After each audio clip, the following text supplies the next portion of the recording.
I'm Andy North, and this is my US Open.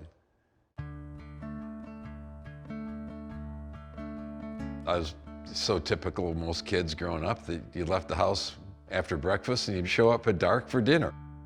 From building tree forts to playing sports in the park to shooting hoops in the driveway. I mean, if there was daylight, you were going to try to go find something to do.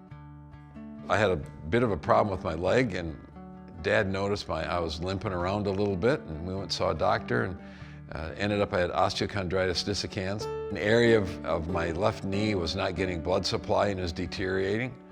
At that time, the options were non-weight bearing for 18 months to 2 years, with a possibility of maybe playing sport after that, or cut it out and then probably never get to play sports again. So we went with on crutches for 2 years, and probably didn't leave my room for 3 or 4 days after I was completely devastated.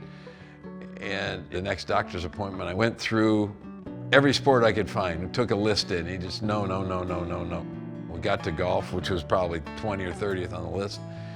He said, if you use your crutches to walk around, you drive in a cart, he let me play. And it was the only thing I could do for the next couple of years. I was improving quickly enough that it was fun. You jump into it with both feet. You started playing in some tournaments finally, and the rest is kind of history. USGA golf, to me, was the only way to play golf. Hitting fairways and greens and making pars, to me, was a really big deal. To me, the US Junior was the most important tournament at that time. The USAM was the most important tournament when you got to that stage. And then the Open at that stage. It's one of those that everybody wants. The history of the event, how the setup has been for years and years, and a lot of people have talked about it doesn't just test your golfing skills, it tests a lot of other skills, and I think that's the ultimate championship. Cherry Hills, it was going to be firm and fast that week. Showed up there on Friday or Saturday to kind of get used to the altitude, acclimated to what the distances were going to be in Denver, and they're different. You're talking 10%. Without TrackMan to just tell you exactly how far your ball is, you had to spend a couple of days figuring it out. Your trajectory, how the ball was going to travel. I felt like I was relatively prepared. Now it's just a matter of going out and trying to play. Second shot on the first hole on Thursday. I made a swing that all of a sudden sort of felt really good. I hit it great the rest of the week until the end. The key to playing US Open golf, it's not how many birdies you make, it's how few mistakes you make. You can afford a bogey in a US Open, you can't afford doubles. And to be able to go out and make 4 birdies and 3 bogeys on a hard golf course under hard conditions, that's a pretty nice way to get the week started. The one thing I remember about Friday, the 18th hole, which was a 5 par, they turned into a 4 for the Open. That was a brutally tough finishing hole.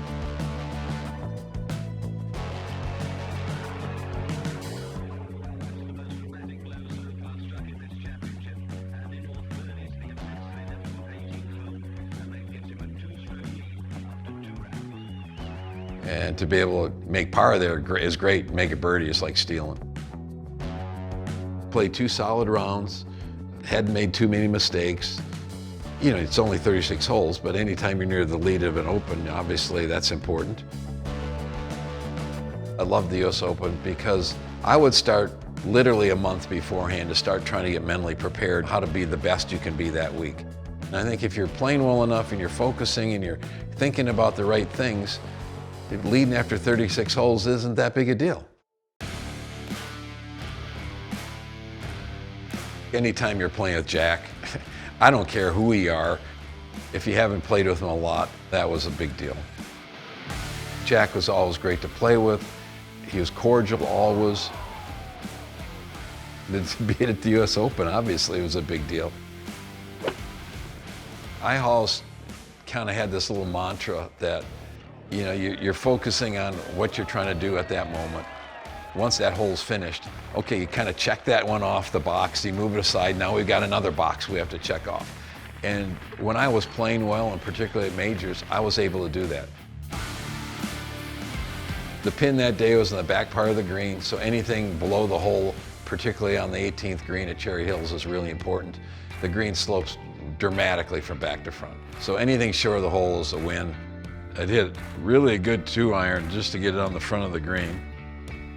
Awesome pants. From about 50 feet. Look at this. Goes right in the middle of the hole to keep the lead. You know, to make a 45 or 50 footer, you don't expect to do that, but sometimes they go in and you accept it and, you know, check that box off and let's go get dinner and try to get some sleep. I was staying with these friends, did the same thing for dinner every night, same thing for breakfast, Eggs Benedict every morning, and we did barbecue ribs on the grill every night after I had the lead, so we didn't move off of that. You know, I think as a competitor and an athlete, all you want to do is get yourself in those positions to see how you handle it. I didn't have any idea if I was going to be any good the next day or not, but you were excited about the chance to see if you could and try to control you the best you control you. It was hard as a rock. The wind blew probably 20 plus with gusts in the 30s. It was hot, it was 90 something, so you can imagine how firm the golf course was getting. It was one of those days you knew if you could take care of your business, there wasn't going to be a 65 coming from behind to catch you.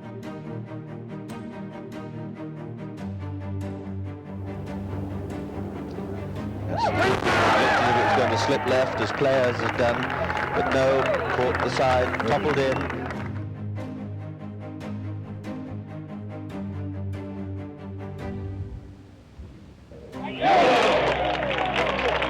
Tried to climb out of there, but enough of it got over the emptiness that it fell in from the right side. And now Andy leads by 4 shots. Obviously, you're doing what you want to do. You're starting to separate yourself from everybody else. But, you know, there's still a lot of golf out there.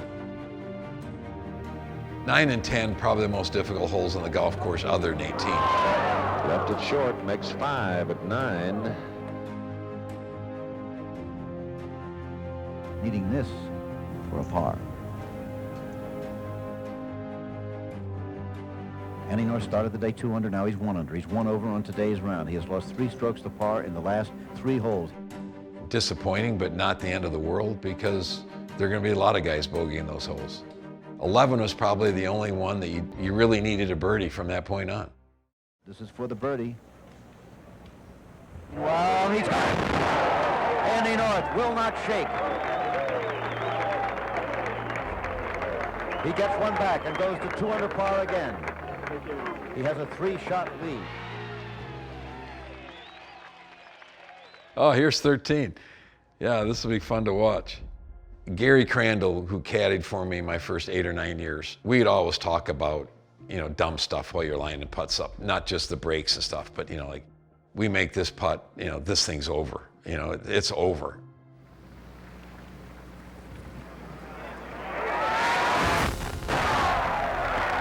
He is now 3 under for the tournament. He again leads by 4. It's probably the worst thing I should have ever been talking about, that this thing's over. But, you know, that was just our cocky little stuff we talked about, player to caddy, that, you know, I'll make this, you know, it's history. And literally from that point on, I never hit another good shot. I mean, it was like they unplugged me. That, you know, like that special little thing you have was gone. Ball's in the left-hand rough.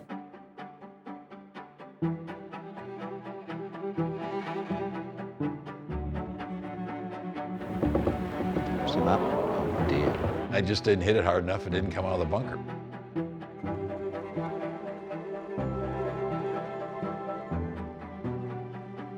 I prided myself on being a really good bunker player.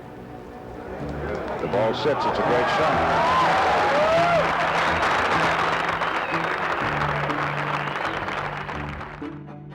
It's leaking oil at that point, and that was a big up and in.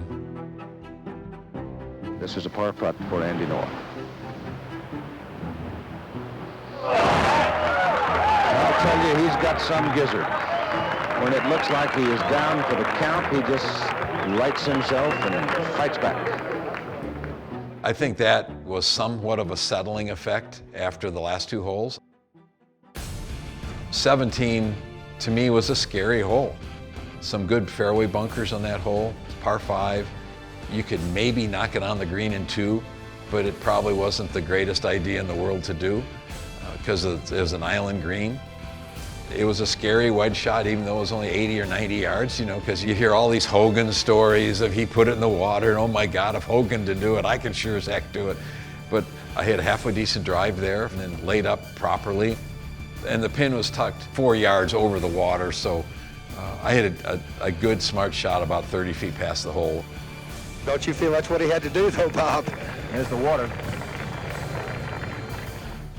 Got to the last hole with a lead. 18th hole was such a hard hole because there's a lake that runs the first 300 yards of the hole on the left. Well, during the Open, that was a yellow hazard. So if you hit it in the water in the last hole, you're re-teeing it. So I'd hit iron off that tee all week long. Jacked up adrenaline-wise, I'm sure, and I hit this 3-iron about 260, right through the fairway, on the line I wanted, through the fairway up into the right-hand rough. I probably hit it 30 yards further than I'd expected I was going to hit it. It is in the rough. Yep. In the rough. Looking like it went down pretty deep, Bob. Well, that rough up there is really awful. So now the next shot was a big dicey one. Playing out of the right-hand rough, the wind's howling. Lie was not great, just good enough that you take a little chance. I was hitting an 8-iron.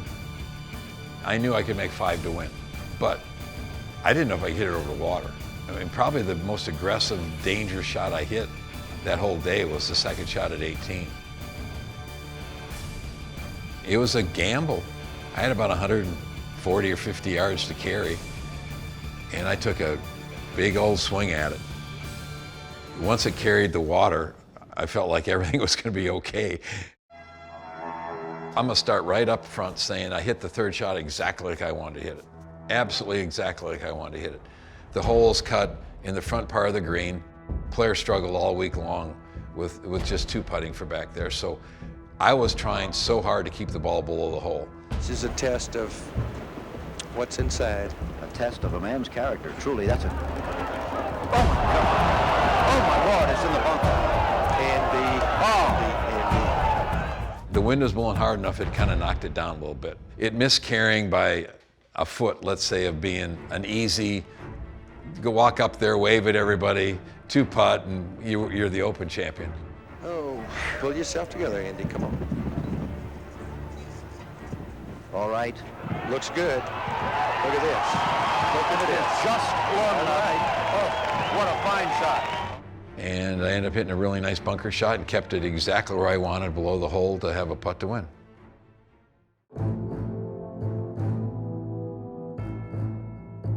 As a kid growing up, waiting for mom to pick you up at the course at 8 o'clock at night, I hit millions of putts. 5-footers to win, this putt's to win the US Open to beat Jack Nicklaus. This putt is to beat Gary Player. This putt to beat Arnold Palmer. I mean, every single putt I hit was to beat one of those guys. And then finally you get a chance. You couldn't have drawn up a better putt to try to make under pressure because, for most right-handers, you like it going a little bit right to left. The uphill part, you could be aggressive with it. I mean, the wind is just howling, absolutely howling. The wind's blowing hard enough, the ball's actually oscillating a little bit. So I backed off. Very difficult to collect yourself, feel steady, because you want to feel steady over this putt. Went through the whole process again. Ball's still oscillating. The wind's blowing that hard. I said, well, in your head, you're kind of thinking, well, I'm not going to hit the biggest putt you've ever had. The ball's moving. I mean, seriously, this doesn't make any sense. Backed off again. And in the meantime, the people are, the guy, ooh, all this kind of stuff. That's smart, Andy. That's smart, Andy. Got over it the third time, and literally The third time the wind died, and it's like, hey, it's my time. You just knock it in. Andy North has won the United States Open. For the display of courage under pressure that we'll remember for a long time. I think that the history of the event, there's a ton of pride involved. You know you survived some pretty tough conditions to be able to get your name on that trophy. One of the proudest things I can say about winning that particular Open is that you beat the best players in the world at that time. Both Jack and Gary won major championships that year. And to have guys that were your heroes as kids, you made that putt to beat them a million times, and then to get to compete against them, and then to be great friends later on your careers. I mean, that's pretty cool. If anybody ever showed the sort of heart that identifies a champion, Andy North showed it today. It hit me the next day. I flew to Montreal. We got out there, we played golf the next day, and then that night we had a dinner. And it was a great meal, and Arnold got up and did a toast, congratulations, welcome to a pretty cool club, which even today kills me.